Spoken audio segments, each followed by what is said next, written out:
ڈرانے کے لیے نشانیاں اللہ بھیجتا ہے نا، وہ یہ نشانیاں ہیں، ہذہ الآیات۔ اللہ کس لیے بھیجتا ہے؟ ڈرانے کے لیے۔ میں رات خبریں سن رہا تھا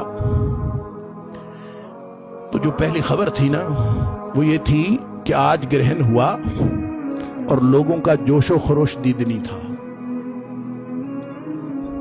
یہ ہمارے میڈیا کی خبر، لوگوں کا جوش و خروش دیدنی تھا، لوگ بڑے پرجوش تھے۔ انا للہ و انا الیہ۔ کوئی پکنک کی بات تھی،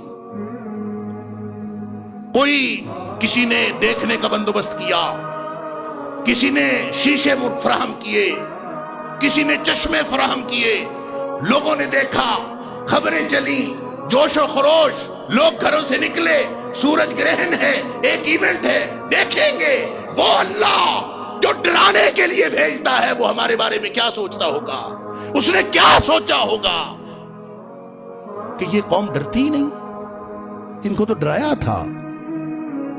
اللہ کے رسول صلی اللہ علیہ وسلم نے فرمایا، جو اللہ نے قرآن میں فرمایا وَمَا نُرْسِلُ الْآيَاتِ إِلَّا تَخْوِيفًا، ہم تو نشانیاں بھیجتے ہیں، وَمَا نُرْسِلُ بِالْآيَاتِ إِلَّا تَخْوِيفًا، ہم ڈرانے کے لیے بھیجتے ہیں۔ نبی پاک صلی اللہ علیہ وسلم فرماتے ہیں یہ ہیں وہ نشانیاں، هَذِهِ الْآيَاتِ الَّتِي يُرْسِلُ اللَّهُ، یہ ہے وہ نشانیاں جو اللہ بھیجتا ہے۔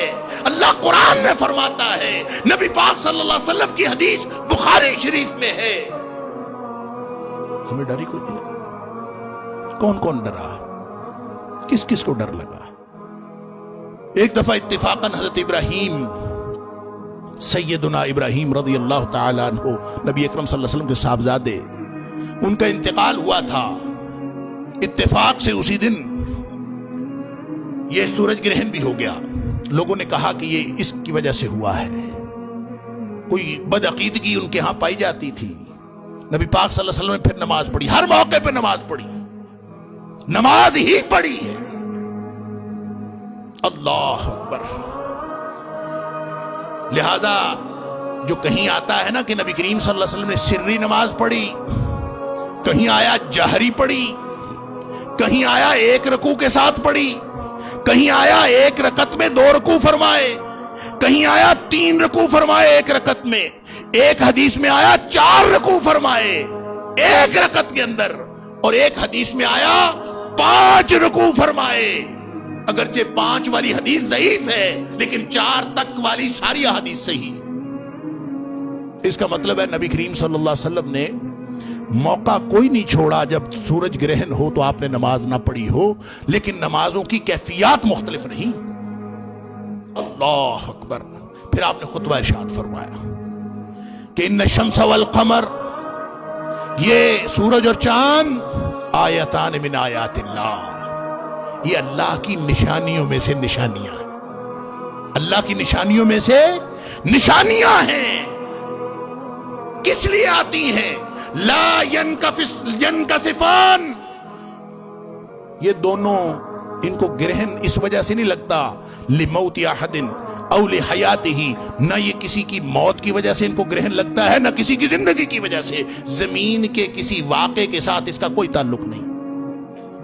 وَلَكِنْ يُخَوِّفُ اللَّهُ بِهَا عِبَادَهُ، اللہ تو اس کے ذریعے اپنے بندوں کو ڈراتا ہے۔ وَلَكِنْ يُخَوِّفُ اللَّهُ عِبَادَهُ، اللہ اپنے بندوں کو ڈراتا ہے اس کے ذریعے۔ تو میرا سوال ہے اپنے آپ سے بھی اور آپ سے بھی کہ ہم میں سے کون کون ڈرا ہے؟ نشانی دیکھی نا، نشانی گزری نا، اللہ نے ڈرانے کے لیے بھیجی۔ جو ڈر گیا ہدایت پا گیا، جو نہیں ڈرا وہ اللہ کے عذاب کا انتظار کرے، اس لیے کہ اللہ کی سنت تو یہی ہے کہ جو ڈرتا ہے وہ عذاب سے بچتا ہے، اور جو نہیں ڈرتا اس کے اوپر عذاب کا خطرہ ہے۔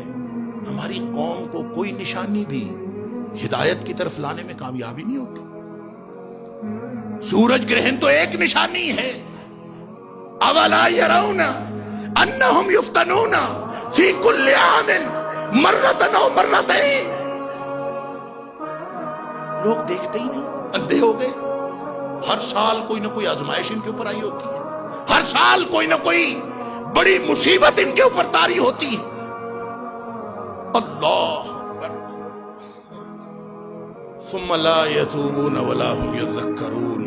پھر بھی نہ توبہ کرتے ہیں نہ نصیحت پکڑتے ہیں. یہ عجیب ہی قوم ہے. یہ بات اگرچہ اللہ نے، یہ جو آیت میں نے پڑھی ہے، یہ آیت اللہ نے سورہ توبہ کے اندر منافقین کے تذکرے میں آئی. یہ طرز عمل منافقوں کا ہوتا ہے کہ نصیحتیں آتی ہیں، مصیبتیں آتی ہیں، ہر سال آزمائے جاتے ہیں. ثم لا يتوبون ولا هم يذكرون. تو میرا سوال اپنے آپ سے بھی ہے اور آپ سے بھی ہے کہ کل کی نشانی، چلے باقی نشانیاں تو چھوڑیں، کل کی نشانی کے بعد کتنے لوگوں نے گناہوں سے توبہ کی، کتنے لوگوں نے نصیحت پکڑی، کتنے لوگوں نے انفرادی طور پر عہد کیا کہ اللہ آج سے پہلے مجھ سے یہ غلطی سرزد ہوتی تھی، آج کے بعد میں نہیں کروں گا. اللہ فلاں نیکی میں نہیں کر سکتا تھا، آج کے بعد کروں گا. اجتماعی سطح پر کہیں توبہ کا اعلان ہوا ہو، کوئی ہمارے حکمرانوں کو نصیحت ہوئی ہو، کوئی جھوٹ بولنے سے توبہ کی ہو، کسی وقت کے حکمران نے، کسی قانون نافذ کرنے والے ادارے نے، کسی عدلیہ نے، کسی فوج نے، کسی نے کچھ کیا ہو، اگر پوری قوم میں ایک بھی ایسا اعلان نہیں ہوا، ایک بھی ایسی نشانی نظر نہیں آئی، تو پھر پیچھے رہ کیا گیا ہے سوائے اس کے کہ اللہ کا عذاب اس قوم کے اوپر آئے.